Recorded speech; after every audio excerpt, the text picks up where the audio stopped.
All right, welcome everybody. If you could please stand and join me in a moment of silence, followed by the serenity prayer.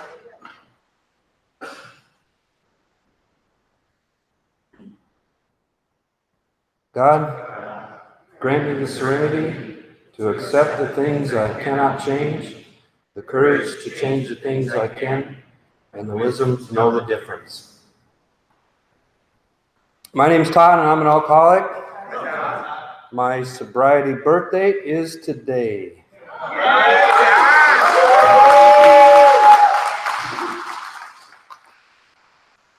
Thank you. Welcome to the 7 p.m. Thursday night meeting, the Treasure Map group of Alcoholics Anonymous. This is an open meeting of Alcoholics Anonymous. Before we get started, please remember to shut off or silence your cell phones. Thank you. We send special welcome to any visitors from out of town. Please stand and introduce yourself. I know there's some standing in the back. All right, they're shy. Is there anybody that is visiting the Treasure Map meeting for the first time? Please stand and be recognized. Was it Janet? Jackie? Jackie, welcome. Isaiah? Welcome. Hey, Chris. Welcome. Wait, we had one more.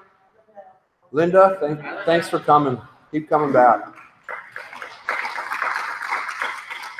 Finally, is there anyone here who is at their first Alcoholics Anonymous meeting? Please stand and be recognized. We're very happy you're here with us tonight. You're welcome here. If you would like, please come to the welcome table over at the side here. We have a gift for you. Once again, thank you for being here with us tonight. The Treasure Map group of Alcoholics Anonymous believes in working the 12 steps as outlined in the Big Book of Alcoholics Anonymous with a sponsor. There are many home group members here tonight that are willing to be sponsors. If you are new or if you don't have a sponsor, stop over at the table here during the break or after the meeting. We've got a list of name and phone numbers of group members who are willing to be sponsors. Tonight is birthday night. The Treasure Map group of Alcoholics Anonymous celebrates our sobriety birthdays on the last Thursday of each month. Treasure Map home group members celebrate each month of sobriety for the first 12 months, then each consecutive year thereafter. If you would like to make the Treasure Map group your home group, please stop over at the table during the break, and we'd be more than happy to get you all set up with that. We don't really have a list of whose birthdays we are celebrating tonight, so if you have one, don't be shy. Come up and get a chip. I've got some announcements here first. Like I said, this is an open meeting of Alcoholics Anonymous. We are glad that you're here, especially the newcomers. In keeping with the singleness of purpose and our third tradition, which states that the only requirement for AA membership is a desire to stop drinking, we ask that all who participate confine their comments to their problems with alcohol. We want to make a special mention to our online listeners. We have heard from many of you and are trying to make your experience with us even better. Thank you for being with us tonight. If during this meeting, you experience any lapse in hearing us, please post a note on our secret group Facebook page. We will be monitoring it throughout the meeting. We do have online giving. It's a great way to contribute to the Treasure Map group. And we also have the 12-step cards over on the table. Take as many as you'd like. It's a great way to pass along the message of AA. You can put your name, phone number on the back. It's a great way to meet people and have them remember you.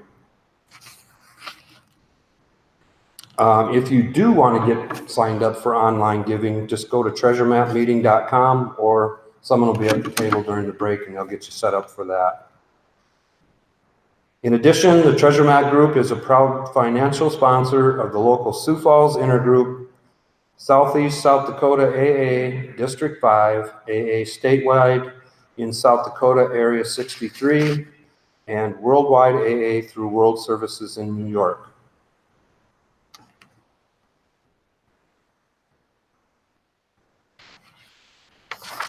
Announcements. Coming up this weekend, we got Paha Sapa Mountain Conference in Deadwood. August 2nd through the 4th is the Bad Axe Men's Retreat in Park Rapids. We will be signing people up for that during the break or after the meeting. We've only got about 50 people that will be there to represent the Treasure Map Group, and we need more. That's not enough.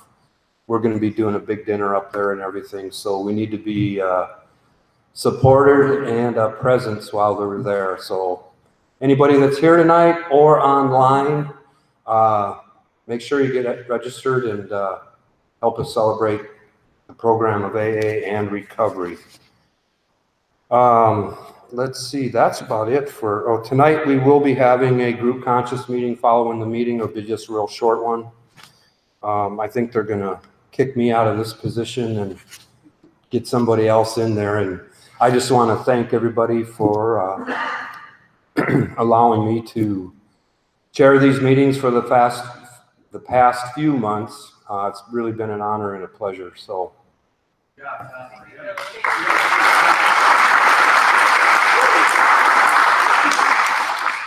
Thank you. The Treasure Map Meeting is co-sponsoring a bus trip to the International AA Convention, July 2nd through the 5th of 2020, next year. And then District 5 Corrections and Treatment Committee. I was always looking for folks to run meetings at the Minnehaha County Jail, Work Release Center, and the South Dakota State Penitentiary. A background check is required, and a minimum of 3 months continuous sobriety is required. If you're interested, see Matt M, and that's Matt at mcexpert.com. The AA Preamble. Alcoholics Anonymous is a fellowship of men and women who share their experience, strength, and hope with each other that they may solve their common problem and help others to recover from alcoholism. The only requirement for membership is a desire to stop drinking. There are no dues or fees for AA membership. We are self-supporting through our own contributions. AA is not allied with any sect, denomination, politics, organization, or institution. Does not wish to engage in any controversy, neither endorses nor opposes any causes.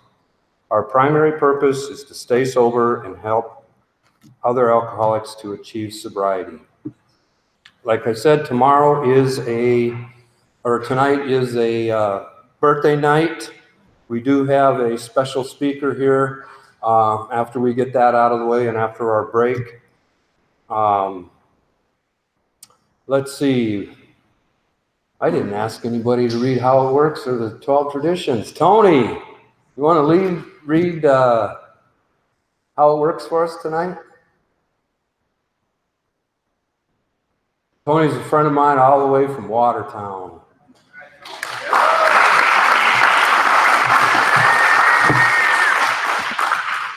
Actually, I'm kind of related to him, so. Yep. It is right there. All right.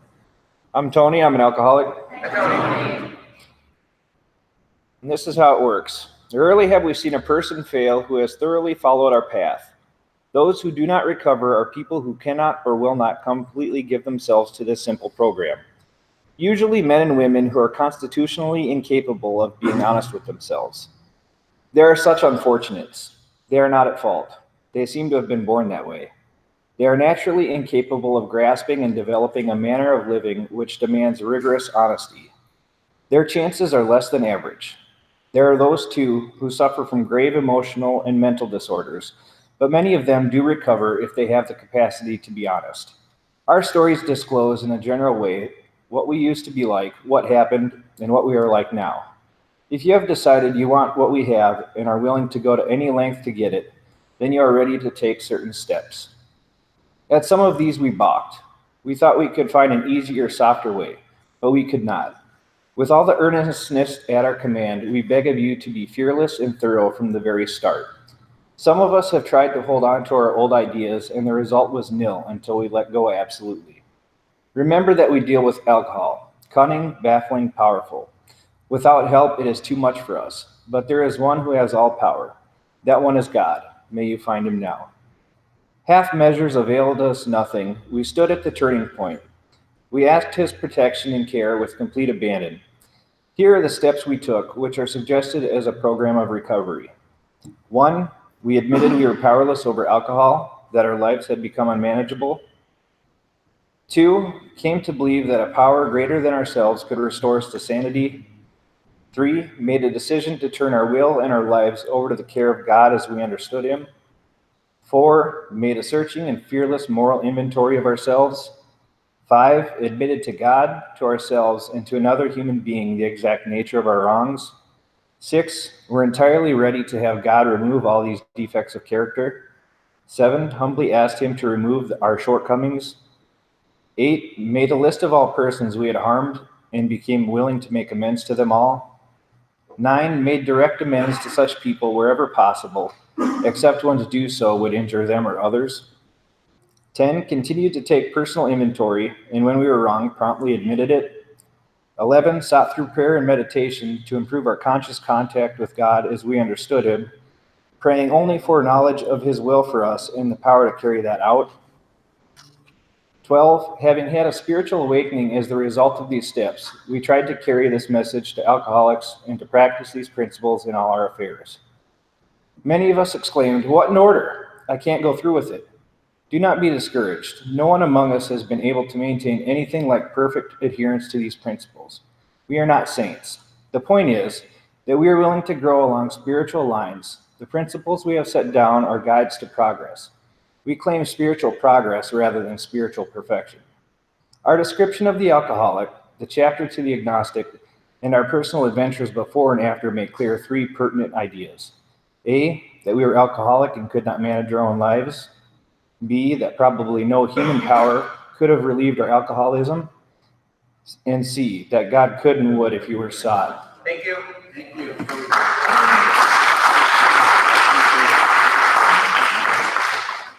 Thank you, Tony.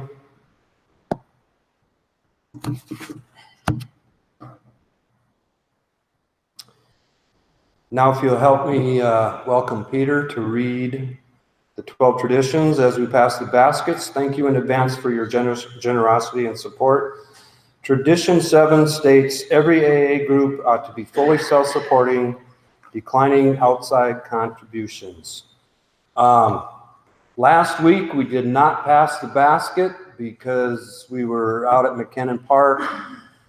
Before we got there was like tornado warnings and stuff like that going on. So if you can, dig a little bit deeper and make up for last week. We appreciate it.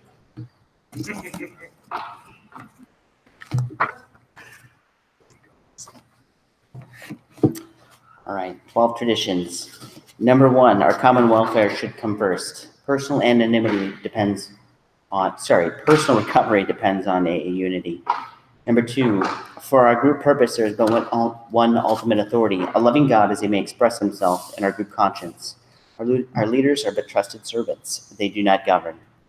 Number 3, the only requirement for AA membership is a desire to stop drinking.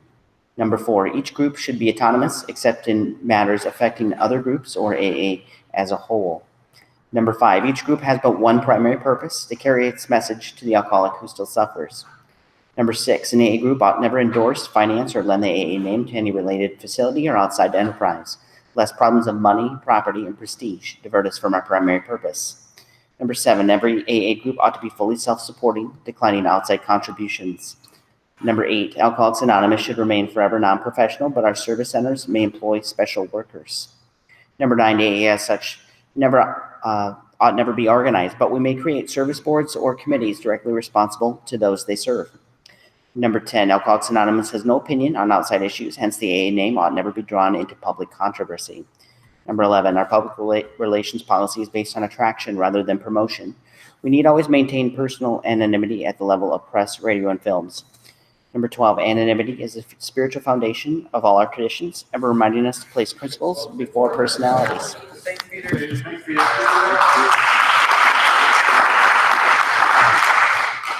Thank you, Peter.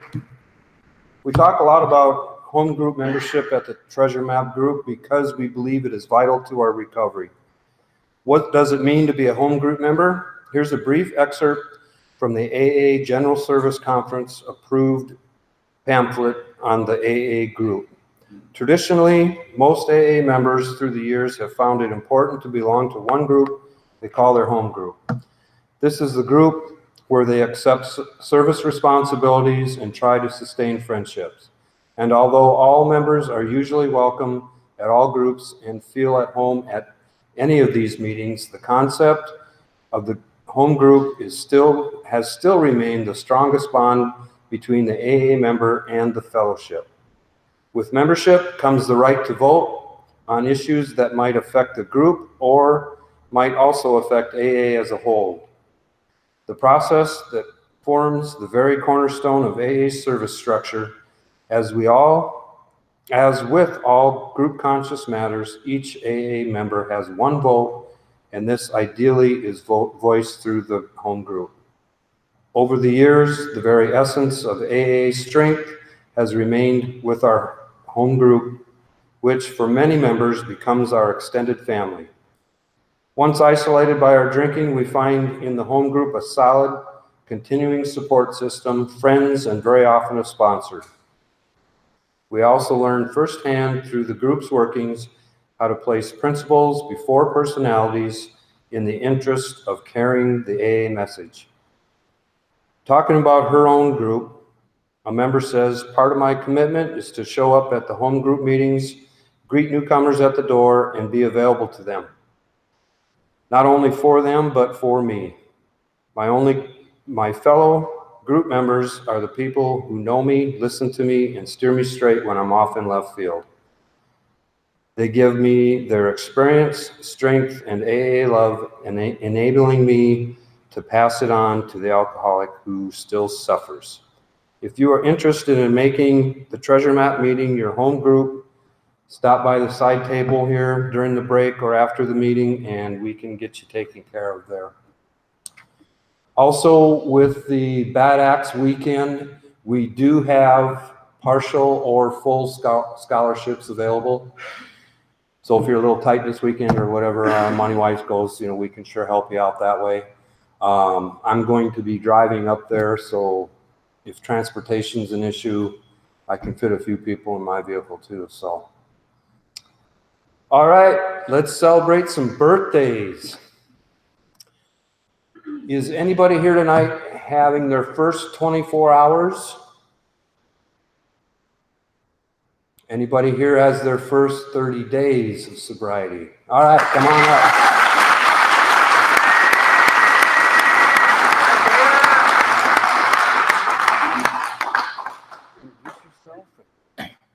Dana, alcoholic. Down at Tallgrass, I get out Sunday, and it's been worth it going there. Thank you.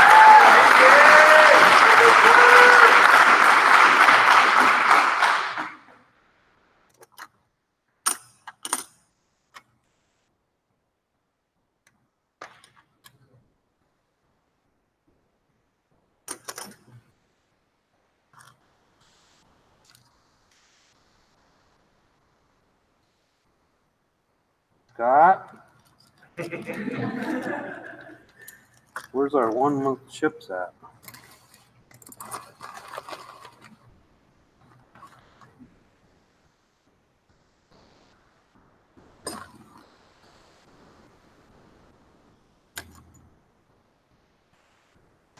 Where's Scott?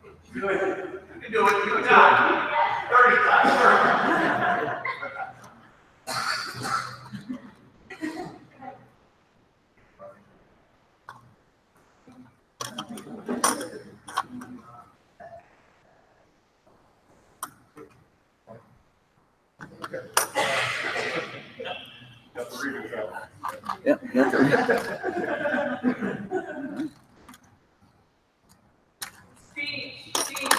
Yeah, say Yeah, more. there you go. Fill up some time here. Fill up some more. We'll find. You will not leave with that one. We'll find it. Okay. We'll find it. All right. All right. Hey, let's hear it for him again.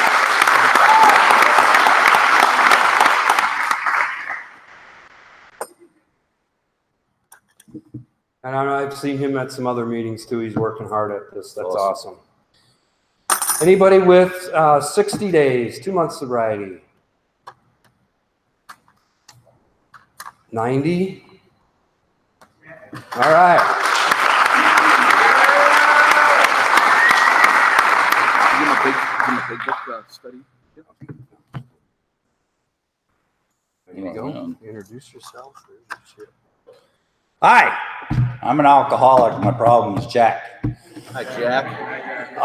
It took me waking up about, 92, 93 days ago. Waking up in the hospital, they were pulling something out of my face. And I also lost my marriage, my house, my job. And kind of took that to make me realize that step one's really tough to agree to. But I'm hanging in there, so thank you. All right, Jack. Way to go, buddy. God bless you, Jack. Let's do it. Anybody with 4 months? 5 months? 6 months? 7? 7 months? All right. All right. Woo, Manny. Hi, my name is Matt, and I'm an alcoholic. Hey, Matt. I have a bit of a fracture issue with my foot, so I'm going to keep this really brief. It's great to be here, safe, sane, and sober. Through the help of my higher power and a lot of people in this room, in this meeting, I have almost made it to 8 months of being sober. So thank you all for being here, and have a good one. All right, man. God bless you, buddy. 9 months. Couple of them.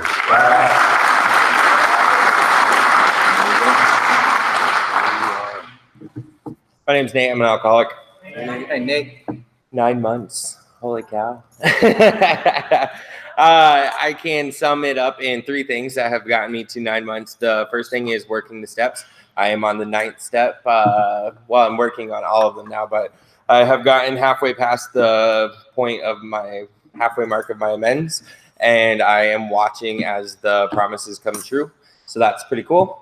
I give the next credibility to amazing sponsorship. Sadly, my sponsor can't be here tonight, but he has put up with me for 9 months and not given up yet. So I'm pretty stoked about that.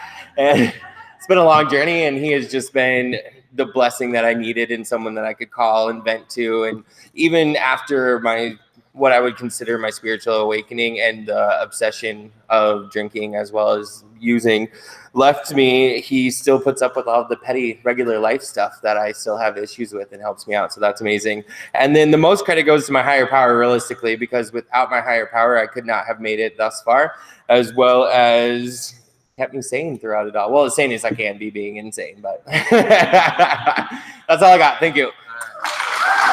Good go, Nate. There you go, Nate. Was there anybody else with 9 months? 10, 11, 1 year. Who could that be? That would be me. All right.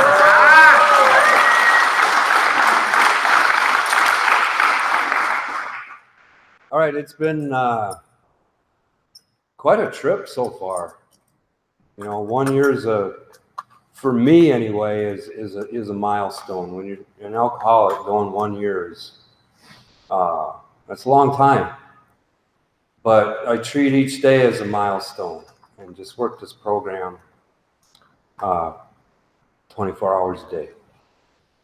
We all kind of find out what works for us, or at least I did, and mine is my spiritual fitness. You know, in the year that I've been here, I've seen quite a few people that have had relapses, and you know, when I find that out, they don't like to see me coming, because my first thing with them is you know, did you pray that morning? And none of them did. So I'm like, well, I know I got to do that, and I keep a healthy fear of that first drink, because I know where I'll end up. I got a lot of family here tonight that kind of surprised me, and normally family get-togethers aren't on a positive note. It's they could have just as well all been gathered here, watching me be put in the ground, because that's probably where I was headed. It's no probably about it. My wife, she really needs a chip for putting up with me for 18 years. But she hung in there, and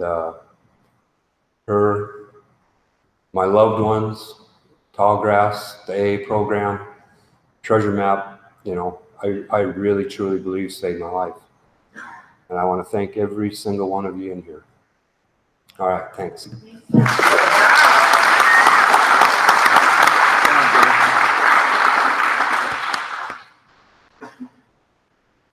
All right, we're into the years now, 2 years.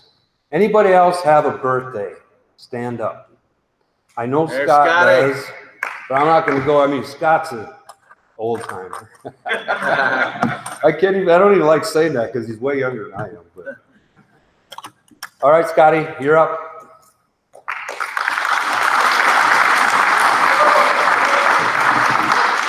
You got one of these? Happy birthday. Thanks, you too. Everybody, my name is Scott, and I'm an alcoholic. Scott. By the grace of God, good sponsorship, and the steps outlined in the big book, I haven't found it necessary to take a drink since July 19th, 2006. 13 years. I remember when I came into AA, I got out of treatment, came to AA, didn't work the steps, didn't get a sponsor, and I didn't stay sober. So that wasn't very successful. But when I came back, 5 months later, there were a couple guys that were there when I showed up the first time that were still there. And I'm like, okay, maybe it works. And then there were guys that got like a year sober, like without any drinks in there, you know? So I wasn't thinking 13 years, 15 years, 20 years. I was thinking, how do I get a couple days strung together? But I found out pretty early on that it was through the program outlined in Alcoholics Anonymous. And my obsession to drink was removed from me by the love that was surrounding me. So I have a home group now. I've had a home group for the most part of my sobriety, and it plays a vital role in what I'm able to do in Alcoholics Anonymous. I've had a sponsor the whole time, and my sponsor, when I was new, said you need to pray in the morning and ask God to keep you sober, and you need to make your bed, and you need to pray at night if you stay sober and thank God. And those were the 3 instructions he gave me. I didn't understand them, but I just did them because I just wanted to stay sober. Then he gave me some more instructions later. He said things like, you can't date anybody for the first year, right? So I learned some new things, and I didn't date anybody for the first year. The first year was over. He said, all right, 1 more year, you're not ready yet. And I'm like, you are out of your mind, you know? So and this July 22nd of 2008, so 2 years and a couple days after my 2-year birthday, I met my wife, who now has put up with me for almost a decade, and we have 4 beautiful kids together. And the timing on that, I don't think, is coincidental, right? I've been blessed with so many things from the sobriety that Alcoholics Anonymous and God has given me that I can't even count them. So I look around here today, and the men and women who are in this room have helped me along my journey, and I'm grateful to be here. And I think I might be the last birthday, so you guys could start cutting the cake. Thanks. That's what I got.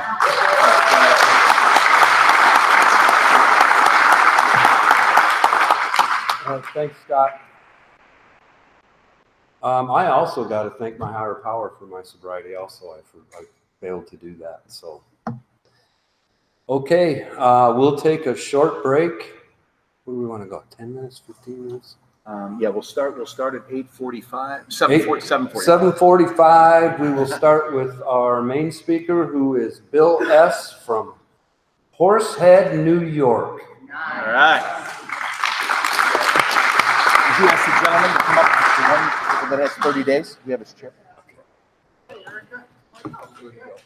Gentleman right there. We got your chip, brother. It was tucked underneath some other stuff. Sorry about that. So as we hand out the cake, if anyone would like to sign up for a Bad Axe Men's Retreat, I'm going to be right over here.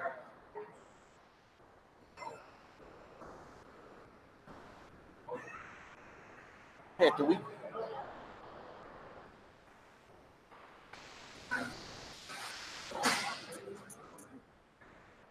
Yeah.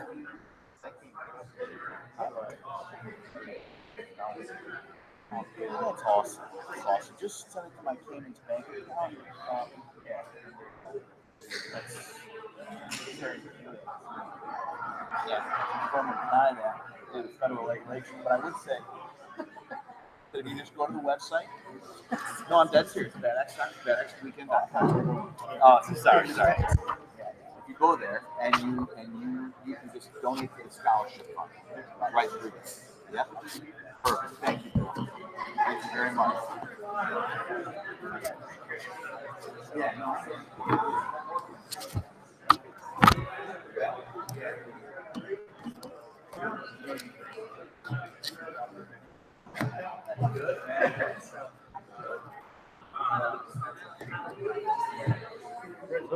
That's awesome. Thank you. It is, isn't it?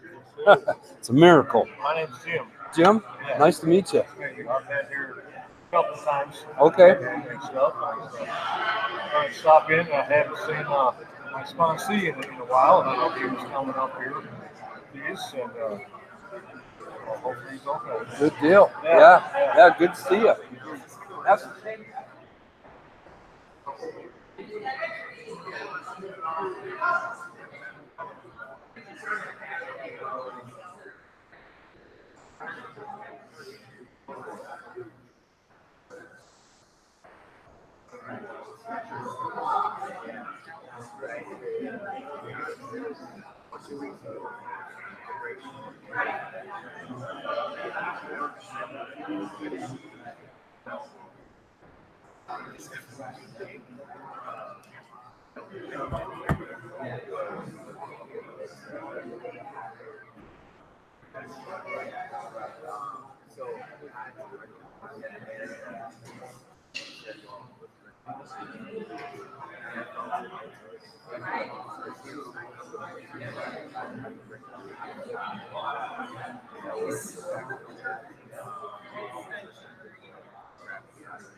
You didn't cry. Did you?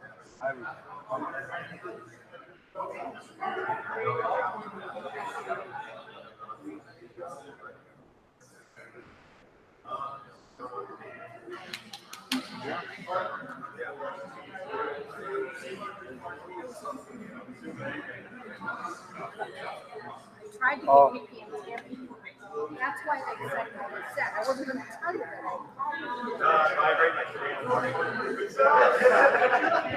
No, that's fine.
Get some stuff out of the way here. Yeah. Let's see. We probably don't need this. Hey guys, we're gonna get started in about a minute. About a minute.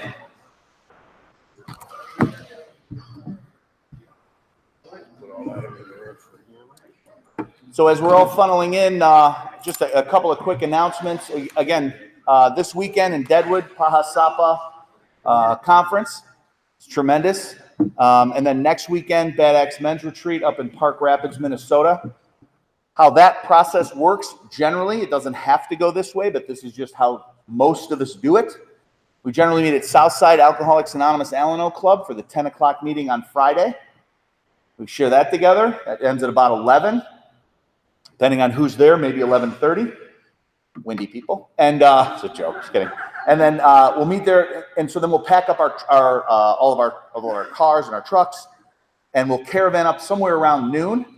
It's about 5 hours to get up there, and then we'll spend the weekend, and we'll leave somewhere around noon on Sunday and head back. So if you would like to come but are challenged financially right now, don't worry about it. As Todd had mentioned, we have full and partial scholarships available. So we'd love to have you come. Just come. Just let God touch your heart. Just come, right? So with that being said, I have the honor of introducing our speaker tonight. I don't know, maybe it was a couple of years ago, maybe it was 3 years ago. It's funny how God works in our lives.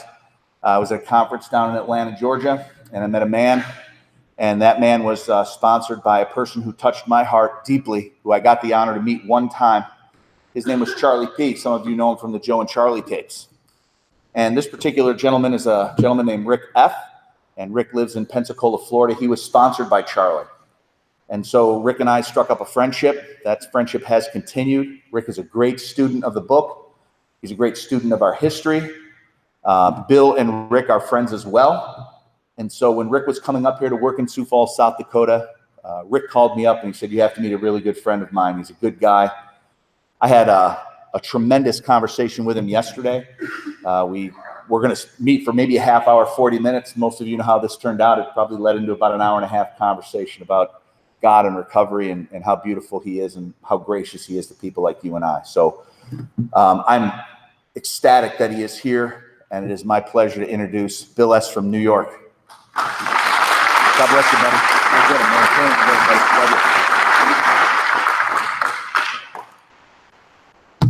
We have a nice way of closing. I'm Bill, and I'm an alcoholic. Wow, this is really an honor. If you'd have told me 2 months ago I was going to be in Sioux Falls speaking to you wonderful people tonight, I couldn't ever got close to it. You know, first I'd like to thank Michael. I mean, we did have a great time last night, and since I first met him on the phone, he's exuberant. As anybody that he's sponsored, I'm sure he's got you charged, man, because he is really doing the deal. And this big book of Alcoholics Anonymous has been his life, a part of his life for a long, long time. And it's obvious what he carries himself. It's a pleasure. Thank you, Michael. Again, I'm Bill Stewart. I am a recovered alcoholic. My sobriety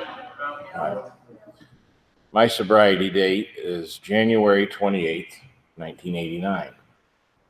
My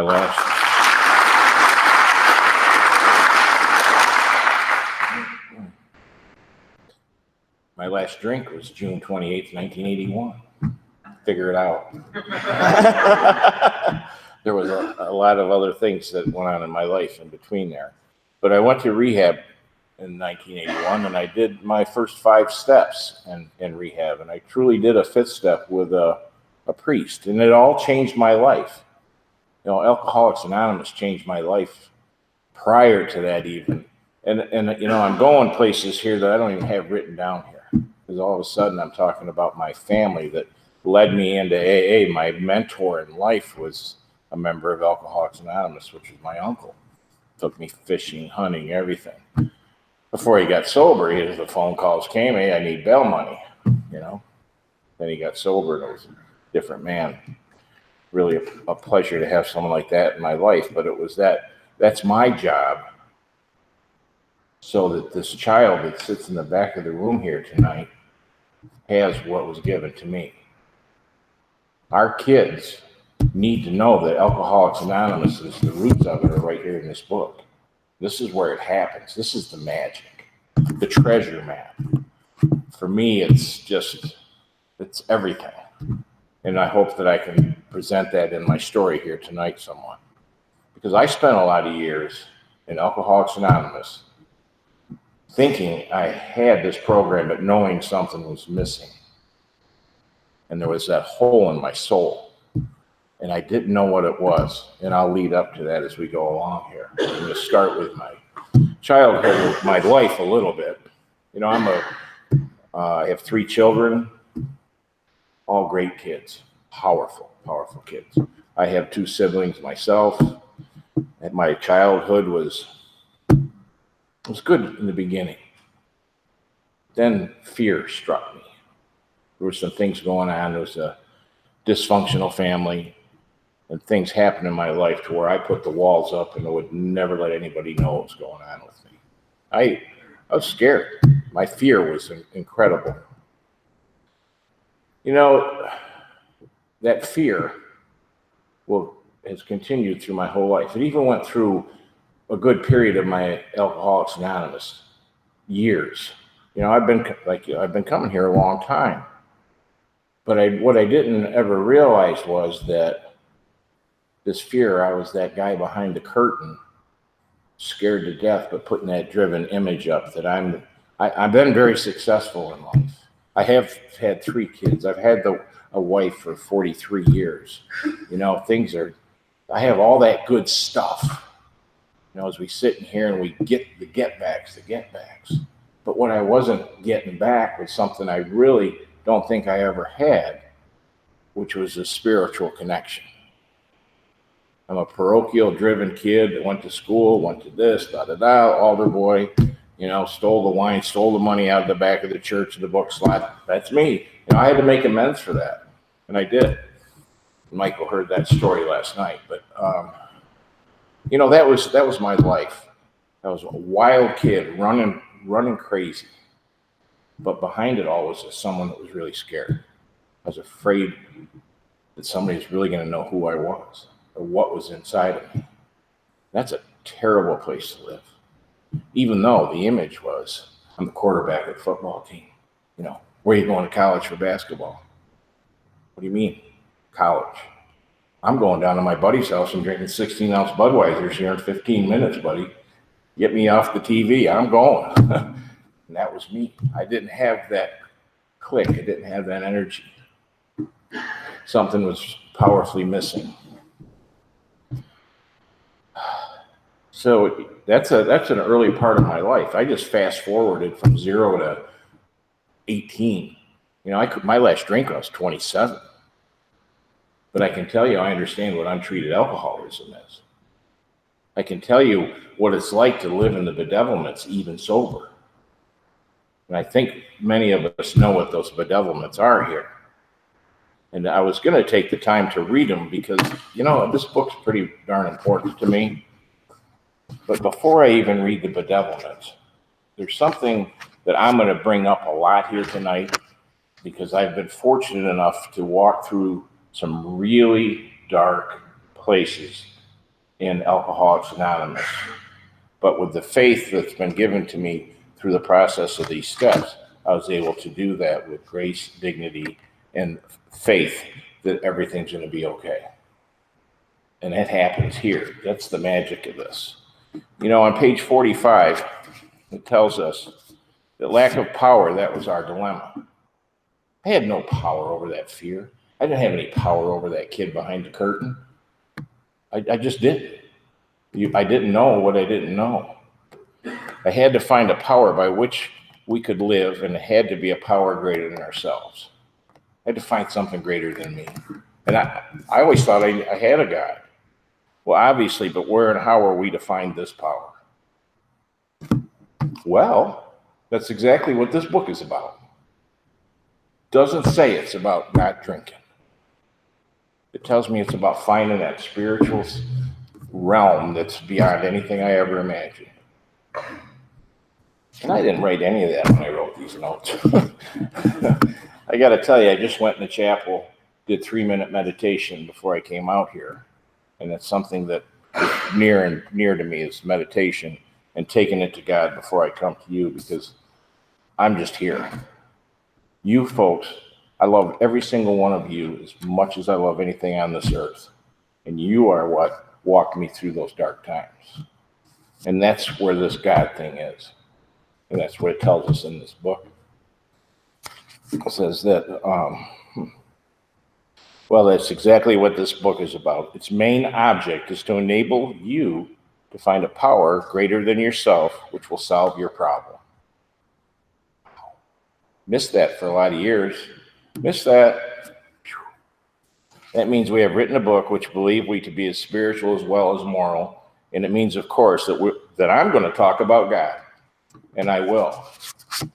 In my experience with God, things that have happened to me in my whole life, things that have kept me alive, things that have walked me through, was nothing but faith in that power.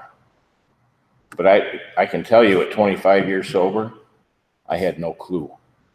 I really didn't. I lived in an untreated state that I thought I was okay, but there's that hole still. I'm sponsoring people. I'm doing all those things. And my life changed at that 25-year point. But I'm not there yet with my story. But I'm just throwing those little tidbits out there because it's all real. There's gifts here that we don't even know. Every one of you is a gift to me. You're a boon to me. So on page 52, now if no one's ever lived here in this section right here that I'm going to read, you ought to go back and read the doctor's opinion because maybe there's no alcoholism in you. I hope everyone here is, but being a real alcoholic, a lot of people slip through the cracks. Got the DUI, got this, got that. That real alcoholic is a guy that just can't put it down. I'm that guy. So, it says we are having trouble with our personal relationships. 25 years sober. Couldn't control my emotional natures. I was a prey to misery and depression. I couldn't make a living. I couldn't make a living happily. I'm in charge of 200 men building massive road construction projects, and I am a fish out of water all alone because the guy behind the curtain is driven, and I'm cocky, and I want to make sure everything is perfect, but behind it is that fearful little guy, scared to death. Boy, if I blow this, I'm done. If they find out who I really am, who am I really? Well, that's what these steps do. They take me and find me.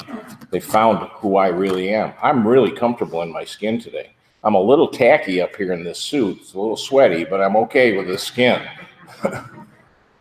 And I have to wear the suit. That's because I'm representing you, Alcoholics Anonymous.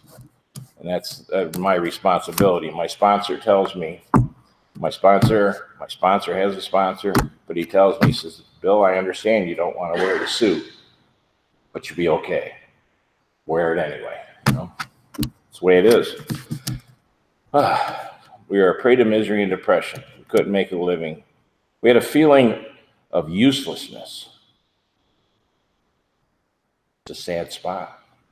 And we can do that sitting here tonight in AA. I'm not doing the things that this book outlines. I've been there. I've experienced it. It doesn't mean I can't get there today, because I can if I'm not doing the disciplines.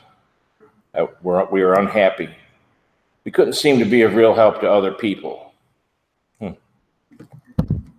Wow.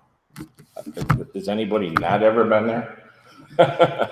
It's just, that's it. That's in we agnostics, where we're talking about, our prejudices. And the bottom line for this alcoholic was, I didn't even realize I was prejudicing God until I really did that thorough inventory. You see, I always knew there was a God, but he wasn't number one. I was. When I need him, I call him, take a knee, God, I got this, I got this, I got this.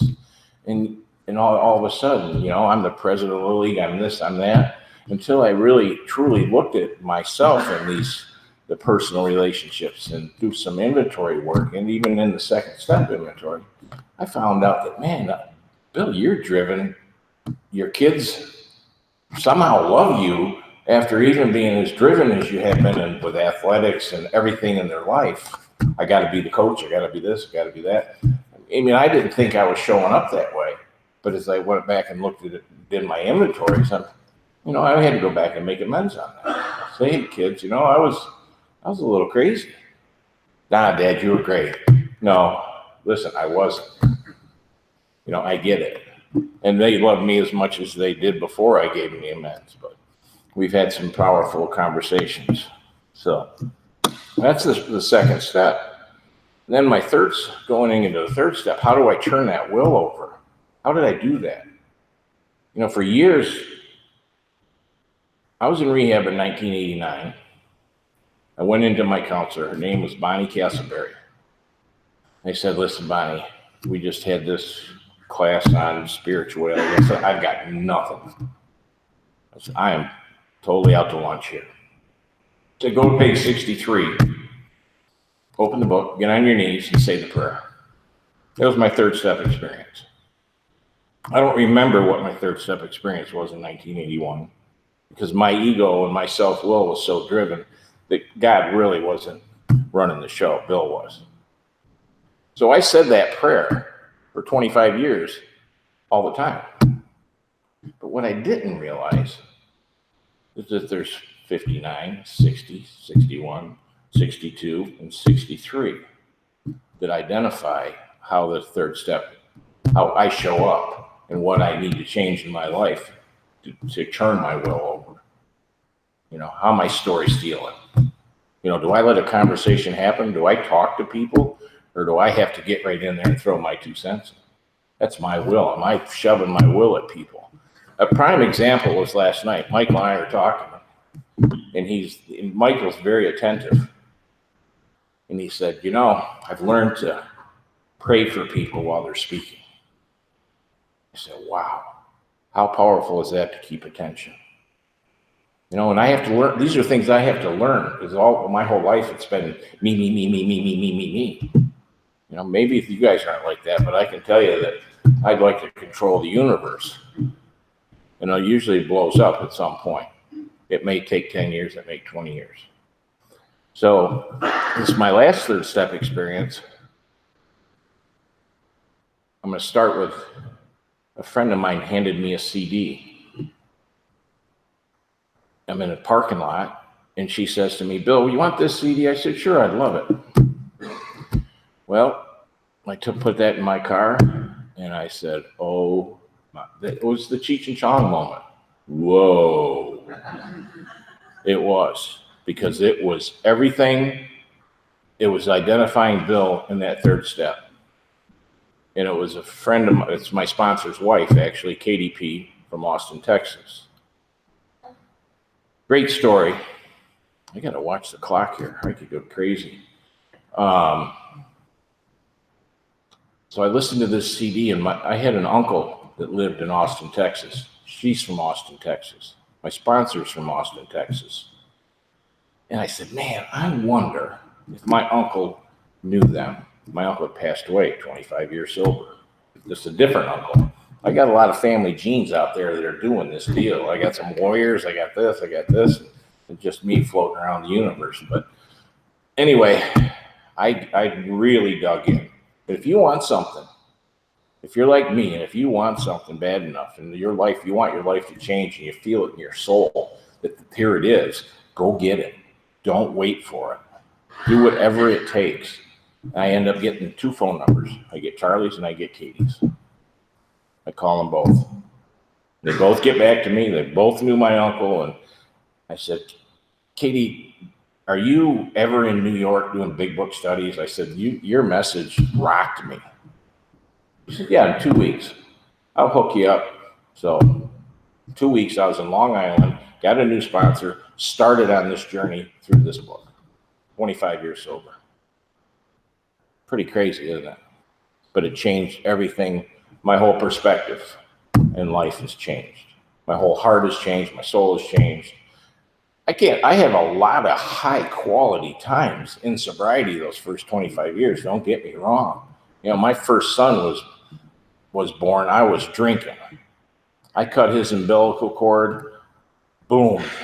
Just the highest I've ever been in my life. 2 hours later, I'm drunk. Lost that whole emotional feeling. But that's the way we fly. That's the way I flew. You know, my wife and we got married in 1980. We had a lot of powerful years. And my children, it's been fantastic. But I didn't know what I didn't know. And until I heard it and I was able to start to implement it in my life, now I know. So there's no excuse for being out there in that untreated world. And there's more of this that's going to come as we go along with the family. You know, I'm that driven guy, the seeker, and now I'm seeking more spiritual path. And everywhere I go. I mean, why am I here tonight? I sure didn't plan it. You know, I just didn't. You know, I'm going to another city from here, and who knows what's going to happen. God does some really powerful stuff. So my 4th step, I had some really powerful resentments. You know, I'm trying to keep this tied together with the steps as we go along. And in this I've done many 4th steps in the last 5 years. But, you know, when I first initially did a 4th step with Charlie, I had this really powerful resentment towards my dad. And I thought of this tonight as I was showering. I said, you know, you gotta bring this up at the podium. You see, I had one incident with my dad that shut me down forever. I made the choice to emotionally shut down. And after that was the only time in my life ever there was an incident like that. So I had this attitude, and you ruined my life, la da da da da. But then I go back and look at it now, and here's this dope crazed hippie, long hair. I had hair down to here in the 70s, all the ringlets, the whole 9 yards. I was a wild man, and I'm upsetting my parents' home. They're scared to death I'm either going to end up in jail, dead, come home drunk every night. And I stayed away from there as much as possible once I hit a certain age. And I'm resenting my father over something so menial that I even think back, I'm in a jail cell in 1974. He comes to the jail cell, just looks at me, shakes his head and says, "You're blank crazy," and walked away. That's the only thing I hung on to. But the fact is, he walked out of there, mortgaged his house, made sure I had a place to sleep so that I could continue with the job that I had, which ended up being a career of 40 years. But my attitude was, rather, if I don't do this inventory and go all the way through all these columns, the cause, the effect, the sick man, how am I looking at the sick man, praying for me to be love and tolerance, to be acceptant of you, not praying for you. I'm praying for myself so I can be that human being that I should be, one of God's children. And that's what this book's telling me. And boy, did that change everything. I do those first 3 columns, go to the sick man, and all of a sudden I'm looking at myself, doing my inventory, and the amends to what used to be resentments now end up being amends. I have a powerful list for that.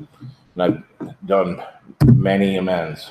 We have a way of doing them. It's not just, I'm sorry. I did a cash register one to my dad in rehab in 1981 for stealing all the quarters out of his copper piggy bank. That wasn't, I needed to go deep. The root of the problem. How deep did my self-centeredness go? Very deep. It was all about me. And that's what the book tells us. So, step 5, this doing a 5th step is more than a one and done deal. I have to do 5th steps. And if we get into the disciplines of 10 and 11, we're doing 5th steps every day if we're really being conscious of what we're doing. And returning home for the hour, I have to do that frequently because it's another inventory of where am I with my program? Where am I? Where is my cement? And I have to stop. It's not just an idle hour. I have to look at steps 1, 2. Where am I being prejudiced today? Where am I not being prejudiced today? Am I a loving guy? Am I believing that God can restore me to sanity? Am I sane today? Where am I with my will? Have I turned my will over? Where am I missing? That's what that hour is all about. Am I really, truly doing this deal? And that some days I'm not. That's why we have 10, 11, and 12 and go back. So now, here I am. I'm going through 5, 6, and 7, and I've really had a powerful experience. And I was relating this to Michael last night. And there's a lot of things to read. And some of the best AA, I didn't tell you my home group. I didn't tell you anything when I started. I just seemed to blurt out everything. But Thursday nights in my home is some of the best AA that I've ever been to in my life. And it's all sponsees. And we go through the book and we talk about real AA, Alcoholics Anonymous, out of this book. My home group is a big book study group. On Sunday night, it's the Corning Big Book Study Group. We read a paragraph at a time, and we talk about the paragraph, and we move on, one person at a time, and it's powerful, powerful. So, but 6 and 7, recently, what I bring this up is I also do an evening review with a group of guys on the internet, and a lot of them are my sponsees, but we usually do the big book, 2 pages a night, and we talk about it. But for the last couple months, we've been doing Drop the Rock, and then Drop the Rock, the ripple effect we're in now. If you want a wake-up call in 6 and 7, read it slow, real slow, because there's an inventory to be had in both those books that's changed me. It's the ripple. Hopefully tonight, my ripple that I'm bringing to you folks is calm water. And maybe it's something that you can carry ahead out to someone and share that with them and give them a positive ripple. That's all I'm standing here for, is for a positive ripple. And we all can do that just by a smile at the cash register, a thank you at the door, whatever it may be, wherever we're walking in life. And I've seen a big difference in my life implementing that. You're not all dark shadows now. You're actually human beings. You know, that's in life that can, nobody else matters. Now it's all you and not me. So then we go into step 8. You know, with my extreme level of madness for many, many years, you know, I did amends. I did things that I didn't even, that still pop up. I had one pop up the other day, and it was really interesting because I had made an amends in a convent in Georgetown, Texas. That's a really cool story, but I don't have time to get into that. And lost it. So, I was telling the story to some friends of mine at home, and the guy looks at me and says, "Oh, Bill, you just reminded me of another amends I have to go make," and it just like that popped another one in my head. Stealing CDs out of cars at the church parking lot. Damn. Now I got to do something with that. I haven't figured out what, but I'm willing. I'm 65 years old. So I was doing this in low teens and maybe lower. I don't know. Now I got to deal with it. So now comes number 9. You know, I've talked about my wife a lot. Not a lot. Not as much as I'd like to. We were together 43 years. I mentioned that. 14 months ago, I lost her to this disease. And I got to watch this horrid transition of alcoholism go through someone and take their life. And as I talk about that darkness that I talked in the beginning of this meeting, I've walked through a lot of darkness. But the faith and the light that's been around me, and that's just shared so many things with me and given me miracles through it all, that I had that compassion. I was strong enough to have compassion for her through her hardest times. She died 6 months sober. It's fantastic, you know, and it was a struggle. And I can tell you that I've watched many people, and myself included. I'm fortunate I didn't have to go on to the bitter end. I was given the gift of these 12 steps, and someone came at me and we got it done. And if you're going slow with the sponsee, they can die going slow. The book doesn't tell us to go slow. It says right now. It says immediately. It says must. It doesn't say, well, we'll do 9 steps in 9 months. No, usually 9 days you can be really well into the 12th step if you're willing to do the deal. We lose people. We're killing people in Alcoholics Anonymous because we're doing it our way rather than the way Bill and Bob brought it to us. Bob was out doing 3-4 a day. You know, he's knocking them off. It's our job. The book tells us. What are we supposed to do after having a spiritual awakening? Carry the message. What's the message? The message, the way it was brought to us, the way it's written here, the first 11 steps. You know, if anyone has a problem with what I'm saying, call your sponsor. Talk to them about it, okay? I'll go to my grave with this because it's written here. This isn't Bill Stewart. This is the Alcoholics Anonymous telling me how to do these things. That's the way it is. I don't know any other way now. I feel for people. I watch people die. I watched my wife die. It's terrible. And that promise is in the book that to drink is to die. to think it's to die. We talk about thinking all the way through there. It's not about alcohol. It's just a symptom. So this is in the 9th step. That's why I brought that up about my wife. I had amends to make to her, that I wasn't even aware of until, your heart is just gone. I mean, just really hurting. And I'm trying to do the best I can. I write a letter to her. It's a beautiful letter. And I had taken it to my sponsor, and I had the amends list made out.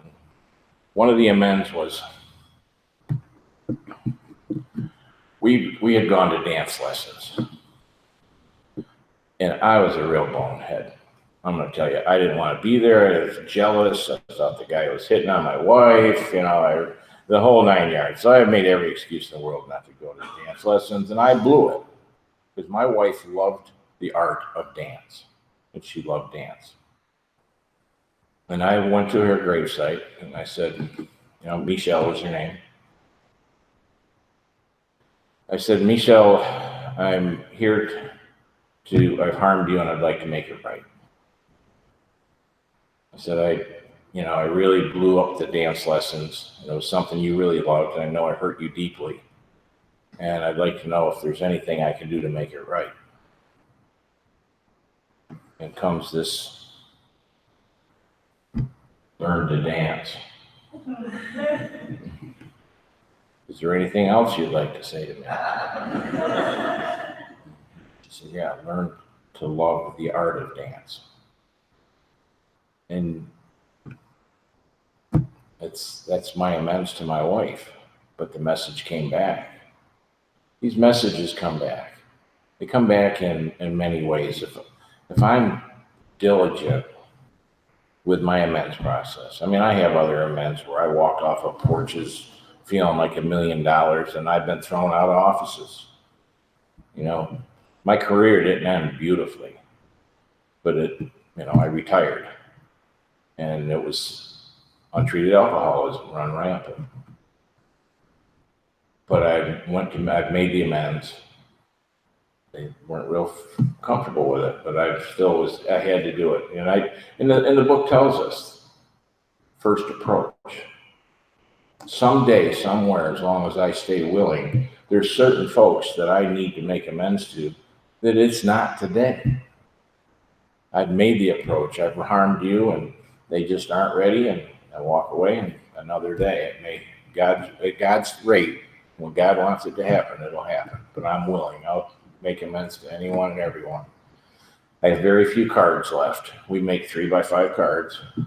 Whom I've harmed, how I harmed you, if I harmed you in any other way, and is there anything else you'd like to say to me? And the last one is one of the hard ones, is how did it make you feel? Amends aren't about us. They really aren't. The root of my problem and how I ripped your heart out of your family out, that's the thing we're looking at. So the love of my life passed away in 2018. And it's that journey, had I not picked up that CD, had I not walked into these rooms and into this book of Alcoholics Anonymous, I don't know. I have no clue. I really believe that these cards were put in front of me and this book was put in front of me so I could be strong enough to support someone else through their alcoholism. It's not me. I was able to help my wife get to rehab. I was able to help my wife do what and any other alcoholic. If the phone rings, it's our duty to react. Well, I'll catch you tomorrow. It's not the way this works. People are dying. People are dying every single day because we're not picking up the phone, or we'll say, oh, let Johnny get him. It just doesn't work that way. And you know what? That's a bright part of our lives. The book promises. It's one of the promises in this book. So moving on, done enough of that banjo drumming. I'm going into step 10. And I don't know, for me, step 10 has changed a lot of my perspective on how I'm showing up in life. Like we talk about the ripples I was talking about, but it keeps me awake to the old behaviors. If they're starting to show, I need to pay attention to it. You know, there's 4 things we do if we have fear, self-pity, dishonest, or was it self-seeking motive, whatever it is on 84 here, because I just know from fear. I'll pull it up here.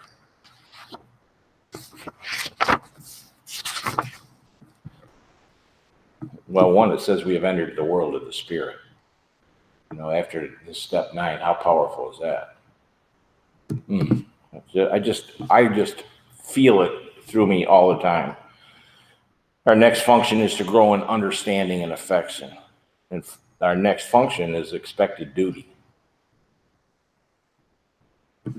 This is not an overnight matter. It should continue for our lifetime. That's like, I think that's forever. Continue to watch for selfishness, dishonesty, resentment, and fear. Did anybody here not have any of those today?